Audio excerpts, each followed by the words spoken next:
Update. Am I the a-hole for refusing to allow a friend to crash on my couch? Original story. I recently moved into a penthouse apartment. It's not all it's cracked up to be. It's called a penthouse, but it's just a 2-bedroom apartment about twice the size the usual ones, located on the roof of my apartment building, and have been trying to put my life back together. Part of the problem is, before moving into this place, I was letting people practically walk all over me and get away with damn near everything, under the pretense of them being my roommates. As in, they can do pretty much what they wanted, as long as they paid their part of the rent, or so they said. I started going to therapy to help with some of the problems I was having, and part of that therapy was for me to move out. It was pure chance that I got where I am now, and I couldn't be happier. However, one of the former roommates got kicked out of the apartment I left, after he got a number of noise complaints. Mostly due to his own anger issues, and yelling at the top of his lung that anyone on YouTube, TV, or the news who annoyed him should be shot, or something worse. Now, he doesn't specifically know where I live, just that I have more space than I did before. So he called me up and asked me if he could crash at my place, until he could get an apartment of his own. I said no. This was fine, until yesterday when he started calling me and saying that since I lived in a penthouse, that meant I had space, so I needed to let him stay with me. I repeated my previous no, and he called me all manner of things before hanging up. Now, through our mutual friends, I'm being told that I'm being an a-hole here. Since I do have the space to spare, it is unlikely there'd be a noise complaint since I don't have any neighbors per se. I just don't want to do something that may lead to the problems I left, but I can't help but kinda see some of their reasoning. Am I the a-hole here? And what would be a better way to explain things to people giving me crap about it? Now for the top comments before reading the update. Not the a-hole. You moved out because he was a bad roommate. He got evicted because he is a bad tenant. Just because you don't have next door neighbors doesn't mean you don't have neighbors. You still have downstairs neighbors who won't be happy that some a-hole in the upstairs apartment is shouting at YouTube videos all day. And even if you didn't have downstairs neighbors, you literally moved out because living with him was so terrible. Why would you want to live with him again? Thank you. I really love it here. And for the first real time in years, it feels like everything is going in the right direction for once. Finally getting out of a bad living situation is a special thing. Don't let this guy ruin it for you. From the sound of things, it seems like he has plenty of other people who care about his living situation, so I'm sure one of them will take him in. Think of it this way. If you let him crash for a day, you will be stuck with him forever, and getting rid of him will be a toll in your self-help progress. Don't ruin your happiness because of someone else's choices. Not the a-hole.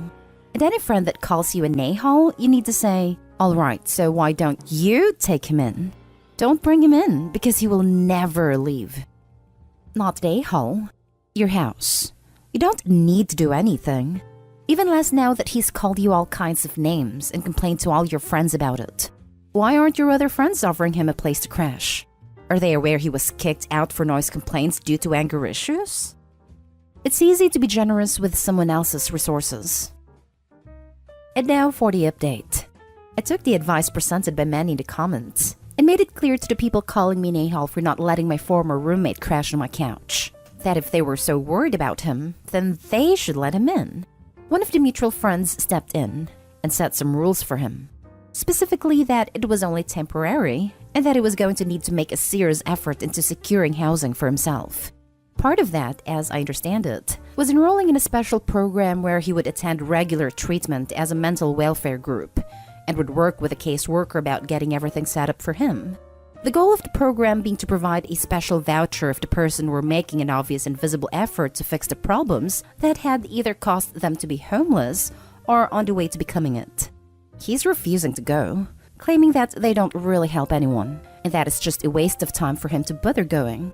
I've blocked him in all social media outlets, but that hasn't stopped him trying to contact me. The friend who took him in has come to understand why I had to distance myself from that situation, and he is already on very thin ice with them due to his sheer laziness about everything. They try to get him help, and he's refusing to do it. He's also refusing to leave their house now, and seems to be holding out this hope that I'll get lonely and ask for him to come join me. It's as if he honestly can't understand I don't want anything to do with him. Having said that, I think they're going to give him a second chance with the caseworkers, but if he keeps refusing to go, I fully expect him to be kicked out on the street once more. I do know that everyone in our friend group have started to back away from him, having seen or heard what the other friend is dealing with, and maybe coming to realize why I reacted like I did to his being kicked out in the first place.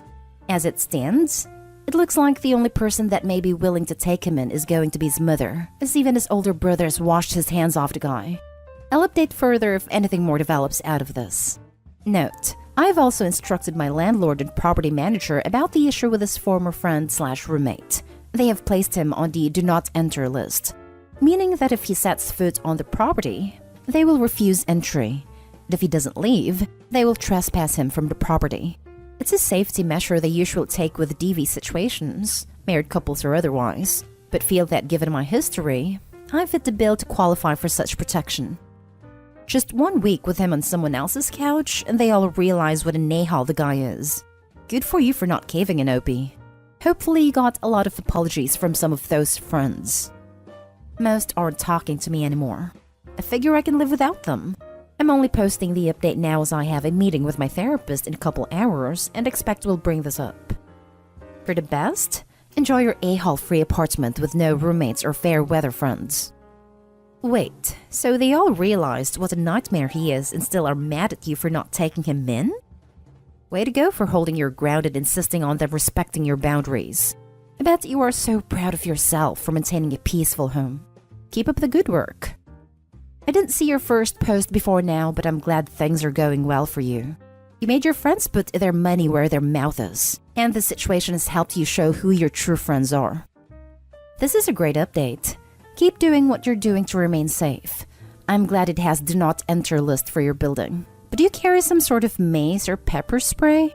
Not that I'm assuming the ex-roommate would come after you or anything, but with his anger issues, I'd be taking every precaution I could. It's also glad to hear some of your other friends are seeing the truth now. However, I would also hesitate letting any of them back into your life or your new apartment since it took another friend for them to see the truth. It seems like they didn't care about your opinion until someone else had the same one. Now for the next story. Am I the a-hole for refusing to pay rent to landlord, causing neighbors to be evicted? Are we the a-hole since my wife participated as well?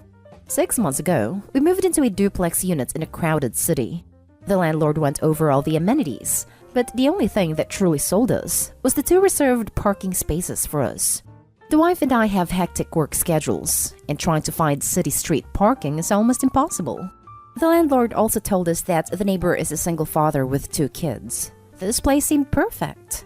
How naive we were. The first week we moved in, neighbor had allowed their visitors to park their cars in our parking spaces. The first 3 weeks or so, we knocked on the door and politely asked them to move their cars. They always did, but when we knocked on their door for the 100th time, it just became a nuisance. After talking to the neighbor, there seemed to be no progress, although frequently given fake promises. We also started to notice that his visitors seemed to be living off their vehicles. Talking to the neighbor directly didn't seem to fix the problem, so we decided to talk to the landlord. Landlord tells us to have patience with neighbors since they are not used to sharing. So my wife and I did. Parking was not the only issue. Neighbor also threw parties every day from 2 p.m. to 4 a.m. Not exaggerating. There were constantly 10 plus adults fighting with music bumping through our walls. The thin wall is also how we found out that the neighbor is a dealer. It allows his clients/friends to use/live at his house, which is why they rarely slept or acted rational or left the property. 4th and 5th month came and went. Nothing had changed. Neighbor became irrational and it just made everything uncomfortable. So on the 6th month, we simply sent a text to the landlord that read, "We will not be paying rent this month until our parking situation is cleared up." The rest of the story is simply not what we imagined. The whole ordeal happened on the other side of the wall. At 10 a.m., the landlord knocks on the neighbor door and is let in. The landlord quickly realizes that his whole house is a mess. Finds substances, broken property, etc. Voices were raised, and amongst the chaos, we clearly hear the landlord say, "I only came here because the neighbors are complaining about the parking spots. You have 30 days to get out or I'll call the police." Later, landlord texted me, "Neighbor is leaving in 30 days. Of course, neighbor and all his friends are pissed. However, the wife and I did not want them to be evicted, and we were shocked. We just wanted our parking spots, but now a family and 10 plus other people are homeless. I can't help but feel like we might have been a-holes here by refusing to pay rent. Now for the comments. Not an a-hole. But you may want to watch your backs for the coming months. I know. That's exactly what I've been thinking of. Check up on me in 3 months. Joke. Get cameras for your cars that can record through the night. I know, that's what I'm up doing right now. If you have any suggestions, I'd really appreciate it. Not an a-hole. The neighbor ignored your frequent requests to not park in your parking spots. You are paying for the spots, and they're on your lease. Your neighbor knew the risks of selling at an apartment. This doesn't necessarily mean they will be homeless. Obviously, they were able to pay rent beforehand. They just need to relocate. Turns out, the neighbor had been living here for almost 8 years. Landlord said that this tenant came with the property and just allowed him to stay since he didn't have to find someone to occupy it when he bought the units 4 years ago. Landlord also said that lately their rent has been coming late and at times short. Moving and finding a place isn't cheap, which is why I almost feel sorry for them. Also, pretty sure that none of them work as they are always home. Not an a-hole. Neighbor brought it upon himself. If you engage in blatantly illicit activity in the place you rent and you are not super discreet about it, you are bound to be evicted. If not from you, it would have been from a fight that would have broken out at this place. Some client ratting them out to the police for some reason, people passing out in the common areas of the building. The fact that you feel remorse just shows that you think about the consequences of your actions, like a decent human being. Last story is titled, Am I the a-hole for hanging out outside a lot? The neighboring family wants more privacy, but honestly they have it already, and I'm not paying them any attention. I have an apartment in a house that has been split up into apartments. The outdoor space is also split up so each apartment has a personal outdoor space. The first floor is one apartment and they have the back deck as outdoor space. The second floor is another apartment and they have a balcony, the front yard and side yard as outdoor space. I have the third floor apartment and my outdoor space is the backyard. On the right side of the house there is an alley for shared access and all of the tenants can cut through there. I was super excited to get a place with an outdoor spot of my own. My landlord also said I could build raised garden beds to garden in, as long as I keep them maintained and leave them in good shape when I moved out. He was also fine with me getting some outdoor furniture, a few chairs and a table with an umbrella to keep under the trees and a hammock. So I spent a lot of time outdoors, working remotely, having friends over, reading books and painting, relaxing, gardening, exercising, etc. My landlord is super happy with us as I take really good care of the lawn and garden. But the neighbors, the family on the ground floor with a back deck and the 2 guys on the second floor with a back balcony, have gotten annoyed at me. The guys on the second floor haven't said anything directly to me, but I overheard them when I was going to bed one night sitting on their balcony and talking about how finally that witch has gone inside. The family on the ground floor did say something to me. The couple told me that they're trying to raise 2 young kids. It's good for kids' development to be able to play outside, and I am selfishly hugging the outside. I said that it's cool if they play outdoors too. After all, each apartment has its own personal outdoor area, and it wouldn't bother me at all if they used theirs. But they said that they want their kids and family to have more privacy, and not always be watched. I said I wasn't watching. I'm busy with my own stuff, and if they had their kids playing out on the deck, I wouldn't pay them any mind. They said I was missing the point, and it's uncomfortable to do stuff outdoors if there is always someone there. Like, it would also be uncomfortable for their guests if they were having a nice dinner party out back and I was sitting right nearby. I said they could ask me for some privacy next time they wanted to host because I wouldn't mind, but they said they don't want to ask every time they want to use their space. I felt like they were asking me to just spend a lot less time outdoors, and that would honestly be a huge change. And it would really be disappointing because I only got this apartment for the personal outdoor space as the indoor space is kinda cramped and ugly. Would I be the a-hole if I didn't change my habits and still spent a lot of time outdoors? Not the a-hole. Your neighbors are being unreasonable. Keep doing what you are doing. If they want that much privacy outside, they should move somewhere with a more private yard. Yeah. Honestly, I was confused by their expectations to not be seen by anyone when hanging out outside in a fairly large city. Like, I honestly wouldn't mind, or feel watched, or whatever if they all hung out outside just as much as I do. I don't really expect that kind of privacy. I think maybe they were just so used to the previous tenant who apparently never used the backyard, and they were always able to have privacy back there. I'd suggest having a discussion with your landlord, or at least notify him before the others do, that they're pressuring you to not use space made available to you. Other than that, it's on them if they feel uncomfortable. That's their issue and they need to deal with, not you. You just keep living your life and enjoying your outdoor space. Not today, Hull. You are within your lease agreement, and your neighbors seem off their rocker. If these people wanted more privacy, they need to move into a house or out in a rural area. Privacy in a house turned apartment complex in Toronto? They are out of their damn mind. Seriously, I live in a bungalow outside Ottawa. We have big yards, but they're long, not very wide. So on our deck I can see both neighbors when they come outside, which we all often do because it's summer. You know what we all do? Wave, say hi, and gone to our business. Like reasonable people. Opie's neighbors are nutpacks. Not today, Hull. If they want more privacy, they should buy a house. If they can't do that, they have to be ready for some sacrifices. You're not doing anything wrong. Ignore them. They're being entitled. Hell, there are even townhouse rentals in the suburbs that are on the same price level as much smaller apartment rentals in the city. I feel like that kind of rental makes a lot more sense for a family of 4 that wants privacy.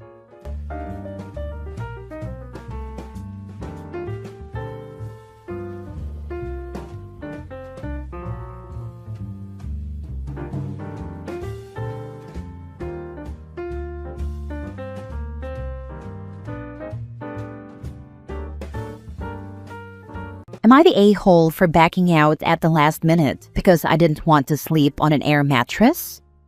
I, 27 female and 3 friends, made a last-minute plan to go to the mountains this weekend.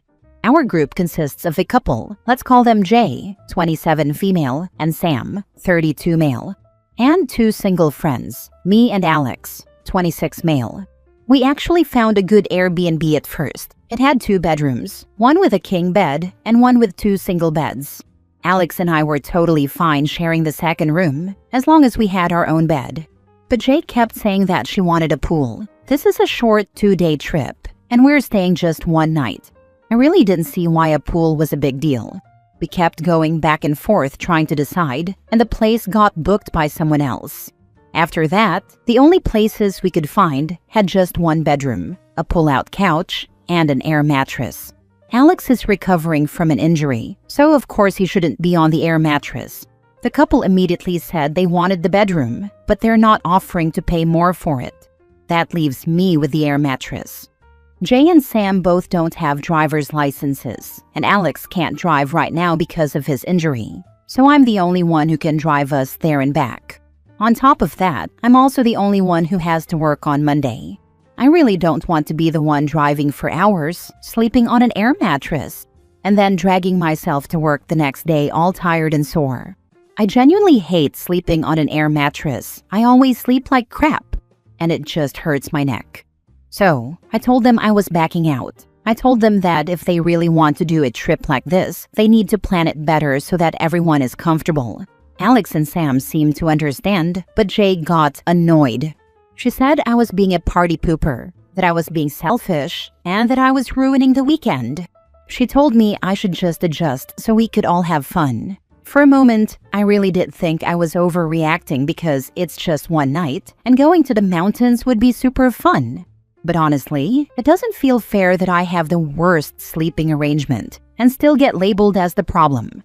So, am I the a-hole for backing out last minute because I didn't want to sleep on an air mattress? Now for the top comments before reading the update. That's legit crappy. Everyone pays the same price, but you get the worst bed option and are the designated driver? Nah, they're just mad because they can't do any of this without you, but not appreciating the extra effort on your part. Not the a-hole. Have them sleep on the air mattress. You get the bed. Seems only fair since you are driving and have to work Monday. Even without work on Monday, I wouldn't want to sleep on an air mattress after driving up there, activities and whatnot. And after sleeping like crap, do hours of driving back. That's just a big no thank you. They weren't going to pitch in for gas either, were they? The two people who can't drive trying to call the shots on a road trip is low-key hilarious. Tell them to either quit being bums or to quit being selfish pricks. That's absolutely what stood out for me. When I was 17, I was the only one who could reliably borrow a parent's car during the summer holidays. Night shift worker. First thing my mom pointed out was, here's how to spot a leech. The obvious one was someone planning big things that could only happen on the group effort without them pitching in anything other than the idea. For me, the obvious leech was the witch that wanted a day at the beach where I drove and brought food and drinks and brought the inflatable ocean kayaks. As soon as I saw a must-have a pool, I started to wonder if this was my old mate from high school. F you, Matilda. Now for the update. Thanks to everyone who replied to my original post. Your responses really helped me feel like I wasn't crazy for feeling frustrated. Unfortunately, I had to go on the trip because I couldn't cancel the Airbnb. Now that the trip is finally over, I wanted to post a quick update. For a bit more context, I moved to a new city last year, and I've been friends with these people for a little over a year. So I haven't known them for very long, but we've gone out drinking, grabbed food, gone to the movies a few times. They've always seemed pretty chill, which is why I thought it wouldn't be a bad idea to do a short trip with them. Turns out I was very wrong. Now on to the actual update. I had already booked everything before the whole sleeping arrangement argument. My bad, I know. I just had to do it quickly because it was the 4th of July weekend. The Airbnb, the gondola tickets, shuttle tickets, even prepaid parking. After realizing the Airbnb couldn't be canceled, I figured I'd just go anyway. I even messaged the host to ask if she could help us with another mattress or something. She said the pull-out couch would be big enough for 2 people and just looked small in the photos. At that point, Sam and Jay still wouldn't budge, so I told myself I'd just suck it up and deal with it for one night. We were supposed to leave early a Saturday morning. They were supposed to show up at my place by 5:30 a.m., so we could leave by 6. All of them only arrived around 7:15 to 7:30, so we ended up starting the drive late. We only got to the town around 1 p.m. Then they took 2 hours to eat lunch, and because of that, we missed our shuttle to the gondola. When I suggested we just do a short hike instead, they said they were too tired and just wanted to get drinks at the local bar. Since I refused to drive them to the bar, they got it delivered. And they stayed up drinking on the couch, aka my bed for the night, and didn't let me sleep until 2 a.m. They got absolutely wasted and told me they weren't going to the lake the next morning and then passed out on the couch or floor. So I did get the bed, but at what cost, lol? I woke up at around 7 a.m. to cancel our shuttle tickets and started cleaning up the Airbnb before our 11 a.m. checkout. They didn't wake up until 10:30, and I had to beg them to get dressed so we could check out on time. I was so done at this point, so I drove them all back to Alex's place and went home. So we did absolutely nothing on the trip except take a 16-minute gondola ride up and down a mountain. No one has paid me back for anything. Not for the Airbnb, not for the gas, not even for the tickets. You were all right. I was just the driver and someone who helped make their trip cheaper. I don't think I'm going to be hanging out with these people anymore. I'll wait to get my money back, if I ever do, and then I'm done. It feels kind of sad because these were some of the first friends I made since moving to this city, but honestly, life's too short to spend time around selfish, inconsiderate people. Deep down, I already knew this trip would be a mess, but I had to learn it the hard way, I guess. Hopefully next time I'll spot people like this a little earlier. Lesson learned. Next story. Am I the a-hole for refusing to let my friend use my car after she basically hijacked it for 3 months and now blames me for almost losing her job? I honestly can't believe I'm even writing this because it sounds so ridiculous when I type it out. So a few months ago, my friend, let's call her Anna, not her real name, was in a really tough spot. She lost her car, didn't have savings, and was at risk of losing her job since she had no way to get there. Out of pure kindness, and maybe stupidity on my part, I offered to let her borrow my car for a few days while she figured things out. Well, a few days turned into 3 freaking months. She basically started treating my car like it was hers. She would take it every single day to work, keep it for hours afterward to run errands, and sometimes even leave trash inside. She never once offered to pay for gas, oil changes, or any maintenance. I tried hinting, but she would always say, "Oh, I'm broke right now," or just ignore it completely. It got to a point where I had to ask permission to use my own car. Once I had an important appointment, and she got mad at me because I inconvenienced her schedule by needing my own car. I was literally paying for gas that she used up, and she didn't even have the decency to top it off once. Finally, I snapped. I told her she couldn't borrow it anymore, that I was done being taken advantage of, and that she needed to figure out another way to get to work. I said this as nicely as possible, but firmly. She completely lost it. She started screaming at me, saying I was ruining her life and sabotaging her future. She claims she has no way to get to work now, except taking the bus, and that she's been over an hour late every day since I selfishly took back my car. She even had the nerve to tell me that it's my fault she's been getting written up at work and is now at risk of getting fired. Now she's guilt-tripping me nonstop. She's texting me at all hours, saying she can't believe I'd do this to a friend, that I'm heartless, and that I owe her more support after everything she's been through. On top of that, some mutual friends are taking her side, saying I should have at least given her more warning or helped her find a new solution first. I genuinely feel bad that she's struggling, but at the same time, I feel like she massively crossed a line and took advantage of me for months. I never agreed to be her personal free Uber. So, am I the a-hole for finally saying enough is enough and taking my car back, even if it means she might lose her job? Or should I have done more to help her transition? I honestly feel so conflicted, but also kind of furious. Would love to hear if I'm totally out of line, or if anyone else has dealt with something like this. Now for the top comments. Definitely not the a-hole. She leeched off you for months, ignored boundaries, agreed upon timeline, and now blames you for her lack of planning. If your mutual friends are so concerned, they're welcome to help her out. Plus, there's other options like Uber, leasing a car, carpooling, etc., especially if using buses doesn't work for her. You were more than generous, and she took advantage. Thank you. I also suggested work friends too, etc. Just tell the freeloader to get lost and be done with her. You've been so far beyond nice. She feels like she can treat you this way. Show her she's wrong. Maybe she needs to take an earlier bus. It's not your fault she's an entitled moron. Block her. What I'd like to know is in the 3 months she had access to the car, why she wasn't saving for at least a down payment for a used car. I know the answer is that she was probably blowing her money while she was on her errands and was banking on this being a permanent arrangement as a term of retaining her as a friend, since she believes friends should be happy to be treated as doormats.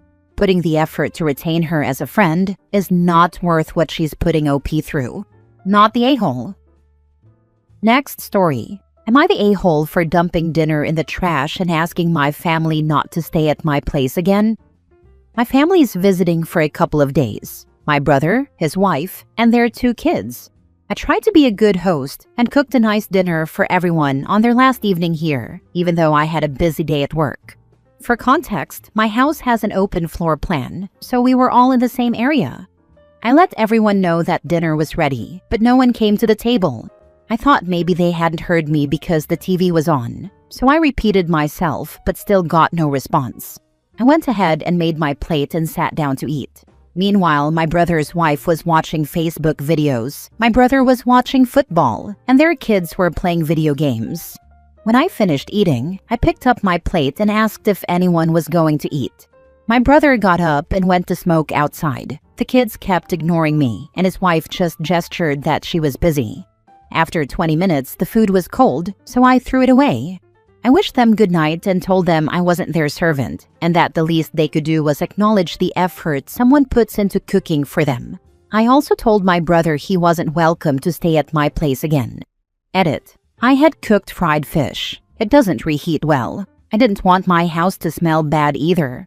The family eats fish, and a few days ago, my brother mentioned he missed Mom's old fried fish recipe. So I decided to cook it for them. Now for the top comments. Rude as heck for those people to act that way, and they're teaching their kids the same behavior. You are not the a-hole. No way. I would have probably said some more choice words if I were you, I'll tell you that. What's most upsetting is the lack of acknowledgement. Their kids wouldn't even look up from their phones, and his wife just waved her hands to signal she was too busy to pay attention. It sounds like they just pretended you weren't there. That's so deeply insulting, I would have reacted the same way. Like, aren't they there to visit and spend time with you? If they were just using your house like a hotel, they can stay in one next time. That's what made me upset. It made me feel like they were using my home as a hotel and I was an inconvenience. Not the a-hole, but I doubt this is unusual behavior from them. Stop hosting. Hotels and restaurants exist. His wife and kids are a bit entitled, so their behavior isn't abnormal. You're the a-hole if you host again. No reason to put willingly yourself in an unfair situation. Hopefully this is their last visit. Last story. Am I the a-hole for telling my husband to just let his mom keep the inheritance, since she clearly doesn't want to give it because of me? So here's the deal. I've been married to my husband for almost 3 years now. Things aren't perfect, but we are holding it together. I work part-time while studying, and he's full-time at a job that honestly drains him. We're trying to build something, not just for now, but long-term. You know, buy a little place, maybe have a kid someday. Finally breathe. Now his mom, she's always been weird with me. Like, not directly rude, but the kind of person who'll smile at you while twisting the knife. At first, I thought it was just me being paranoid, but over time the little digs piled up. Like when she said she missed the old him before he got married. Or when she told him in front of me that some women just want to ride on someone else's hard work. Gee, wonder who she meant. Anyway, here's where it gets real. His father passed a while back and left a sizable inheritance. Nothing huge, but enough to help us put a down payment on a house. The money is technically in his mom's name for now, but it was meant to be shared among the kids eventually. So my husband finally worked up the nerve to ask her if he could access part of his share, just enough to help us get started. And she said no, flat out. Not because the money's not there, not because she has plans for it, but because, in her words, as long as she's still around, I don't feel good about giving it to you. She, meaning me. My husband didn't say much, just sat there, looking like he got kicked in the gut. And I didn't even know what to do. My hands were literally shaking. Like, what do you even say to something that cruel? Later that night, I told him, just let it go. If she's gonna hold money over your head because I exist, then maybe we don't want anything from her anyway.